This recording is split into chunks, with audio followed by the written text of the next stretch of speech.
তোমরা জগৎ এবং জগতের কোনো কিছু ভালোবেসো না। যদি কেউ জগৎকে ভালোবাসে তবে সে পিতাকে ভালোবাসে না।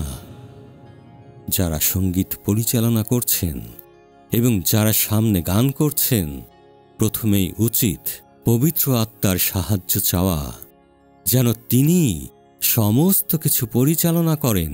এবং অবশ্যই মনে রাখবেন শাস্ত্র কিভাবে নির্দেশ দিচ্ছে আপনাদেরকে, কারণ আপনারা ঈশ্বরের রাজ্যের পক্ষে প্রতিনিধিত্ব করছেন, জগতের রাজ্যের নয়, জগতের অধিপতির নয়।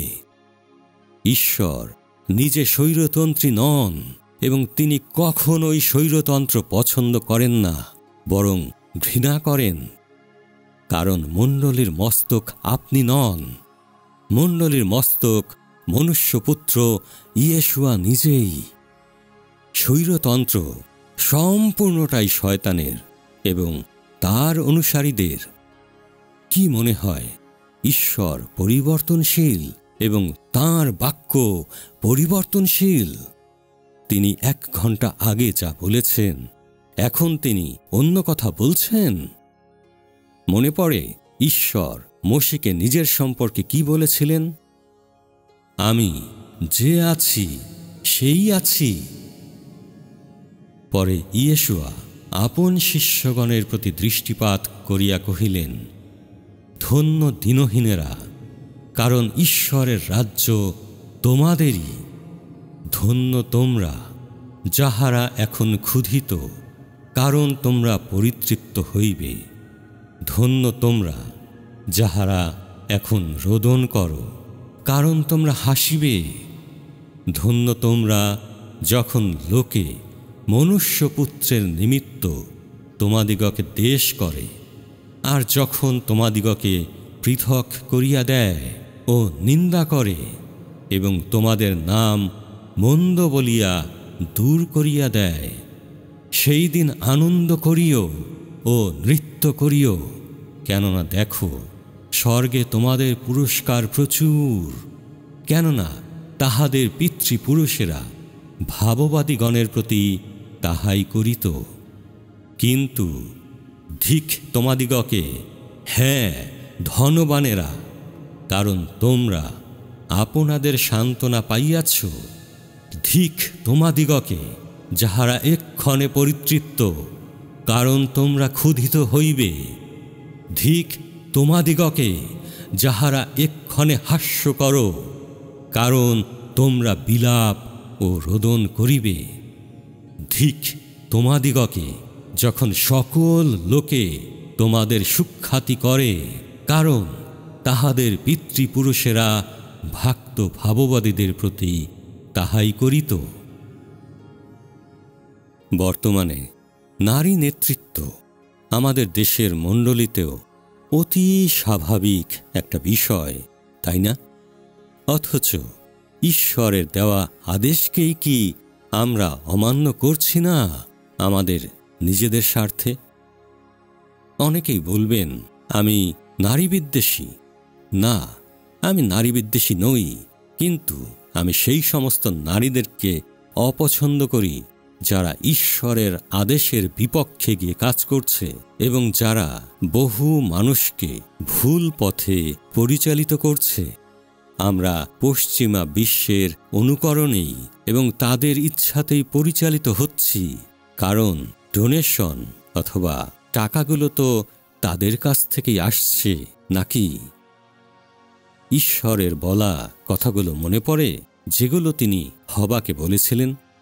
পরে তিনি নারীকে কহিলেন, আমি তোমার গর্ভ বেদনা অতিশয় বৃদ্ধি করিব। তুমি বেদনাতে সন্তান প্রসব করিবে এবং স্বামীর প্রতি তোমার বাসনা থাকিবে ও সে তোমার উপরে কর্তৃত্ব করিবে। এখন পরিবারে সত্যি সত্যি কারা কর্তৃত্ব করছে, পুরুষরা নাকি নারীরা? বেশিরভাগ মণ্ডলীতে কারা নেতৃত্ব দিচ্ছে, পুরুষরা নাকি নারীরা? সৃষ্টির শুরুতে শয়তান ঠিক যেভাবে নারীকে বেছে নিয়েছিল প্রলোভিত করার জন্য, ঈশ্বরের বিপক্ষে কাজ করার জন্য। এই শেষ সময়ে শয়তান আবারও ঠিক একইভাবে নারীদেরকেই বেছে নিচ্ছে ঈশ্বরের বিপক্ষে, তার রাজ্যের বিপক্ষে কাজ করার জন্য। এবার শুনুন বেশিরভাগ আমেরিকান নারী নেত্রীরা কিভাবে এই অভিশাপের ব্যাখ্যা করে। ঈশ্বরের দেওয়া নারীর প্রতি এই অভিশাপ পরিত্রাণপ্রাপ্তা নারীদের বেলায় আর প্রযোজ্য নয়, কারণ তারা এখন ঈশ্বরের সন্তান।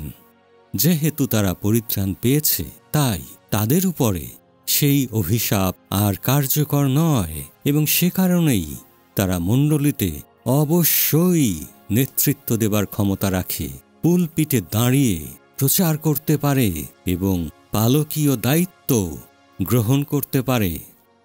তাহলে এই বিশ্বাসে যারা বিশ্বাসী, তাদের কাছে আমার প্রশ্ন, যদি একজন পুরুষ পরিত্রাণ পায়, তাহলে তো তার অভিশাপও কেটে গেল, তাই না?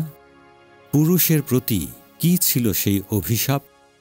আর তিনি আদমকে কহিলেন, যে বৃক্ষের ফলের বিষয়ে আমি তোমাকে বলিয়াছিলাম, তুমি তাহা ভোজন করিও না।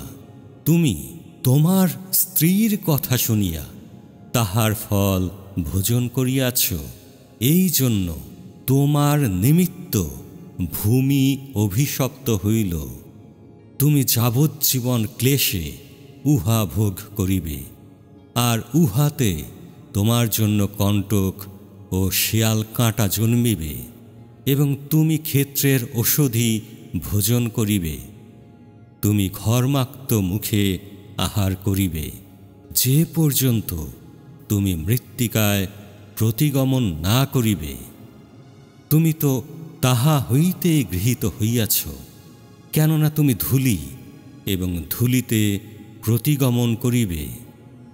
তাহলে যে নারীরা নেতৃত্বের জন্য যুক্তি তৈরি করে যে তারা পরিত্রাণ প্রাপ্ত এবং তারা ঈশ্বরের সন্তান এবং ঈশ্বরের সেই অভিশাপ মুক্ত, তার অর্থ পরিত্রাণ প্রাপ্ত পুরুষের আর কোনো কাজ এবং পরিশ্রম করার প্রয়োজনই নেই। স্বর্গ থেকে ঈশ্বর খাবার এবং প্রয়োজনীয় সমস্ত কিছু পাঠাবেন, এবং পুরুষেরা শুয়ে বসে ঘুমিয়ে সময় কাটাবে। ঠিক নাকি ভুল? যদি নারীরা পরিত্রাণ পাবার পরে মণ্ডলীতে নেতৃত্ব দিতে পারে, তাহলে পরিত্রাণ প্রাপ্ত পুরুষরা তারা আর পরিশ্রম করবে না। ব্যাপারটা কি ঠিক এরকমই নয়? বহু নারী এবং পুরুষ তাদের বলা এই সমস্ত কথায় প্রলোভিত হয়ে সেভাবেই বিশ্বাসে তা গ্রহণও করছে। এরাই হচ্ছে শয়তানের বংশধর। ঈশ্বরকে ভয় করুন, ঈশ্বরের বাক্যকে পরিবর্তিত করবেন না।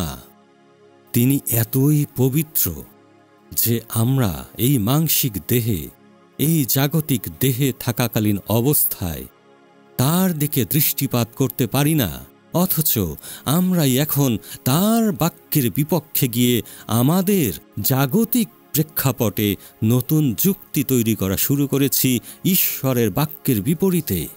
ভণ্ডের দল, শয়তানের বংশধরেরা।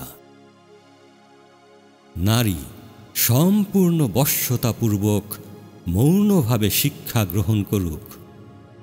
আমি উপদেশ দিবার কিংবা পুরুষের উপরে কর্তৃত্ব করিবার অনুমতি নারীকে দিই না, কিন্তু মৌনভাবে থাকিতে বলি। পৌলের লেখা এই অংশটা নাকি শুধুমাত্র সেই অঞ্চলের এবং সেই নির্দিষ্ট সময়ের মধ্যেই সীমাবদ্ধ। এখনকার নারীরা অনেক বেশি শালীনতার সাথে জীবন কাটায়। কি অদ্ভুত!